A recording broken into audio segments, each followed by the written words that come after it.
Hi everyone, welcome to the Arden Creative Studio YouTube channel. Now today I'm going to be looking at the first of the 3 Arden collections, all designed by Katie Petite, and I'm going to be showing you how to use your Distress Inks and Oxides alongside these collections. Now Distress Inks and Distress Oxides from Ranger, Tim Holtz, they are hugely popular in the craft world. Many of us have them, have had them, collect them, have the full collection, maybe a few, and it's a good place to start with colour coordinating by picking just a few of the ink pads that match your collections and use those on your projects. Of course, you can extend out from this as you get more confident using colour, but if you're not sure where to start but you want to start using a bit of extra colour on your projects, these are going to be the great shades to start with. So let's start first of all with the first collection, and that was Hidden Creek. So it's a good idea when you get started to find out which of your ink pads match your collections. As I say, we're going to start with Hidden Creek. This was the first of the Arden collections, and I say designed by Katie Petite. So this one is probably one of the most colourful ones, but also one of the hardest to match because there's so many blues and greens in there. It's kind of which ones do you pick out to match your inks to, because you don't want to have 20 different ink colours. Maybe 4 or 5 for each collection is probably more than enough. Now I've chosen 5 for the first 2 and only 3 for another one, but I'll explain why in a little while. As you can see, Hidden Creek is full of beautiful browns, teal blues, greens and yellows. So again, where would you start? Now I always start by kind of blurring, squinting, looking at the paper pack mostly, a little bit blurry, just so that I can really pick out which are the hero colours. So let's leave that one there because I have chosen my colours already, and I have gone with 2 greens because, as you can see, green is probably one of the most common colours throughout here. We have a bluey green colour, a teal colour, but that is very, very similar all the way through. What I've noticed is that you do have 2 different types of greens throughout this collection. So you have more of a warmer green and a slightly cooler, more of a grass green in there. So the colours that I have chosen for Hidden Creek are, starting with peeled paint. So peeled paint, this is more of your warmer green. So let's pop this down just so you can see what they look like when I put them together and then against the papers. Now my option for blending is always a brush. I do like to do things like smooshing techniques. We'll get into more of those as we go through the Arden YouTube channel and start adding more tutorials. Then I really like, as another green, Rustic Wilderness. So this is more of your grass green. This is your brighter green. It's still quite a dark colour, but you'll find this throughout. So for example, in the fern leaves that we have here, this green is absolutely perfect. Now what I do love about the Hidden Creek collection, you've actually got some images of paint swatches in there, in decoupage papers, in the rub-on, so you could actually use those. Now I'm not really looking to blend these together as such, but I'm going to just a little bit for you, just so you can see how they work together, because I have carefully chosen these colours so that they will blend together as well as work with the collection. So you can use all 5 of them on a project if you want to. So they're my 2 greens, peeled paint and Rustic Wilderness. Then getting into a slightly more blue-green, I've got Evergreen Bow, or Evergreen Bow. I never know which way to say it, and I do get corrected quite often and then I forget. So we'll say Evergreen Bow for now. This is more of your teal colour. Now mine is starting to run out, unfortunately. I do need to refill it, and the great thing about Distress Oxides and Distress Inks is you can buy the re-inkers. But let's see if I can really get some of this colour down. I just need to keep going over it to layer up that colour. Hopefully your ink pad is a little bit fresher than this one. There we go. So we've got that blue-green coming through with Evergreen Bow. Then going into a yellow, so we can see we have got some yellows in here, and it's not a bright yellow, it's quite a subtle yellow. So I've chosen Scattered Straw for this one. So Scattered Straw is a very soft yellow, very subtle yellow. and hopefully you'll be able to see how this works absolutely beautifully against the blues and the greens there. Let's just bring that blue into the yellow ever so slightly. I want you to still be able to see the 5 colours separately and yet see how they will blend together nicely. So we've got our yellow, so we're getting there with those colours. Lastly, I think, or I felt that we needed a grey in here. We needed a neutral. Now it was a toss up between the browns and the greys, but I think the grey is the overriding colour. This is where the paper pack, the front cover, comes in really helpful actually, because it's quite easy to see all of the papers together, and you know that the ephemera, the rub-ons, everything else is going to work and coordinate perfectly with the papers, so you don't need to look at all your products. Just, I'd say, go for the paper packs. If you go by those, then you're good with everything else in the collection. So for the grey, I've chosen a pale grey, and this is pumice stone. So this is a very, very pale grey, but it will just be enough to add a hint of something neutral if you need a little bit of colour. As you can see, it's not too dissimilar, in fact, from the yellow in the fact that it's a very, very pale colour, but it's a nice soft grey. You could maybe opt for a slightly darker grey that's in the range if you want. Maybe you don't have Distress Oxides, and this might just help you pick out some colours so that you can go away and look at the inks you have and choose which ones to go with the collection. The only thing I say is that looks like there's quite a lot of the peeled paint at the beginning, but obviously if you just cover up the smaller amount, that all looks fairly even. So as I flick through here, see these colours are going to work now with this collection. We're going to be able to use these, whether it's smooshing in the background, inking around the edges. The only thing I would say is maybe we'd want to bring in a little bit of a darker blue, but not a really dark blue. Okay, so Uncharted Mariner, perhaps. I would bring a touch of this in. Let's just bring a little bit of it into the evergreen bough there, only half of it. So if you want to go with that darker blue that is throughout the papers, I'd maybe go with the Uncharted Mariner in place of the evergreen bough, or bough, I think. So there we have it. So there's 6 options for you for colours that will work with the Hidden Creek paper pack. Now let's move on to another of the collections. So let's put these ones to the side. And the next one in the collection, or in the range, was the Vintage Makers. Now Vintage Makers is very much neutrals. Very, very, I suppose, easy to add any colour into. So any accent or contrasting colour you can bring into this, because they are all neutrals, all browns, all greys and creams. But if you want to stick with these colours and, as I say, ink the edges of your projects, for example, I would suggest these 3 colours. So I would say Antique Linen, which is very much like the cream ivory colour in the background. I always think that the label looks more yellow than it actually is. Then we've got Walnut Stain, was one I picked out because I found there was quite a bit of brown. It's not a warm brown, it's not a rich orangey brown though at all, it's quite a cool brown. And then Black Soot, because Black Soot in the Distress Oxides is not black, it's more of a charcoal colour, more of a dark grey, so that will work. So let's just pop these 3 down onto some paper and you'll see. Now again, you could add something like pumice stone again. I would probably quite happily add that into this. That's going to work too. Maybe Hickory Smoke, that is really a cool grey, a very cool grey, whereas pumice stone is much warmer.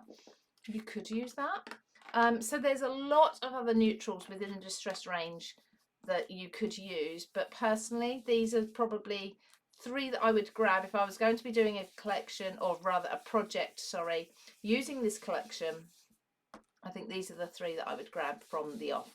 So just popping the Walnut Stain down there, let's just blend that in a little, overlap that with the Antique Linen, and then into the Black Soot. And you'll be able to see here how the Black Soot, that actually looks under these lights, that actually looks like a very warm grey, but it's not.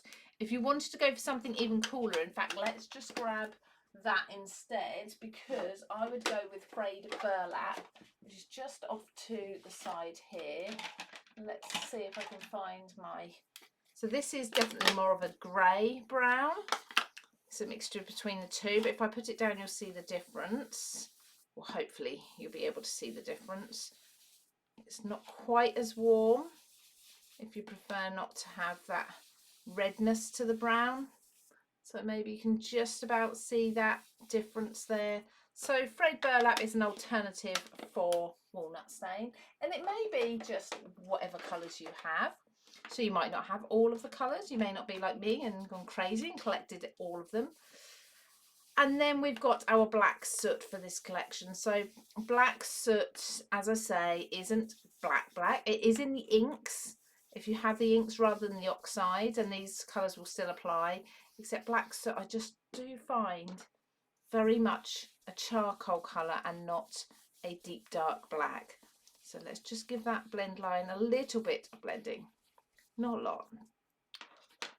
And you can see there, black soot is a bit more charcoal, but then as we go through those colours are just going to work really nicely alongside everything that's in here. You see there is a bit of green in here, but really this paper, maybe this one as well, are the only papers where there's a touch of green. So I wouldn't say it's worth really adding too much green to your palette unless you really want to pick that out. But because they are all neutrals, as I've said before, you can absolutely add virtually any colour to these papers. Because they are neutrals, you can go with any other colour. So maybe you want to bring in a pinky corally colour, maybe a blue, maybe the green, a yellow, whatever it may be. I think you can add any colour to these and make your own colour combos. Okay, so the last collection that we're going to be looking at, because it's the third one in the range that's most recently been released as I'm doing this video, is the Page Starters. Now, Page Starters is full of colour. Page Starters has, as you can see, kind of 6 main colours in there, including white as well. So Page Starters was a little bit harder to choose because I didn't want to pick something from everything. And one colour I did find that I couldn't match very easily at all within the Distress Oxide range was the yellow colour. I think the closest is surprisingly Crushed Olive, although it is a green. It's a very yellow green, so as you can see here it doesn't quite work, but I think it is the closest one if you really want to have 6 colours. However, let's take a look. So it's actually easier to look at the solids than it is to look at the pattern papers. So let's take a look at these and see which colours I chose for each. So starting with the pink, I chose Saltwater Taffy. So let's do these in the same order as we've got on this front sheet. So the pink there, now that is very much a brighter pink. So it's not quite as dark, but to coordinate, it actually works quite nicely. And if we look at the reverse, which is the paler side, you see we've got the 2. So that the ink colour is then between the 2 of the dark and the light. It's kind of the mid-tone of both, so it does work with the sense of the warmth of it, the shade, or rather the colour tone. It does work really well. So we've got Saltwater Taffy first, then I chose Dried Marigold. So Dried Marigold is again an orange. Let's just pop this one down so you can see it again, still quite bright. Now you notice these are quite muted tones, they're quite soft tones, whereas the Distress Oxides and inks are quite bright. Let's look at this. So again, we're looking at this being almost a terracotta colour, but Dried Marigold was kind of the closest that we had to the lighter shade. Then let's look at this Crushed Olive. Let's take a look and see what we think about Crushed Olive compared to the yellow that we've got.